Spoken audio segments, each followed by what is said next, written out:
என் அன்பான பக்தனே, உன் இதயத்தின் ஆழத்தில் நான் எப்போதும் இருந்திருக்கிறேன். ஆனால் நீ என்னை தேடுகிறாய். வெளியில், மலைகளில், ஆலயங்களில், குகைகளில். அது தவறு அல்ல. அந்தத் தேடலே உன்னை என்னுள் கொண்டு வரும் பாதை. ஆனால் நான் உனக்குச் சொல்ல விரும்புகிறேன். நான் உனக்கு தூரமில்லை. நீ என்னை ஒருமுறை உண்மையாய் அழைத்தால், நான் உன் உள்ளம் தாண்டி உன் மூச்சாகி விடுவேன். நீ பலமுறை வந்தாய். முருகா, வேலை வேண்டும்.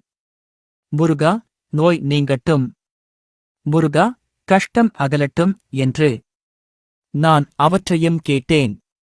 அவற்றில் எதையும் மறுக்கவில்லை. ஆனால் நான் நினைத்தேன், என் பிள்ளை இன்னும் சிறிது மேலே எழும்ப வேண்டும். என்னிடம் கேள். அருளைக் கேள், அமைதியைக் கேள்.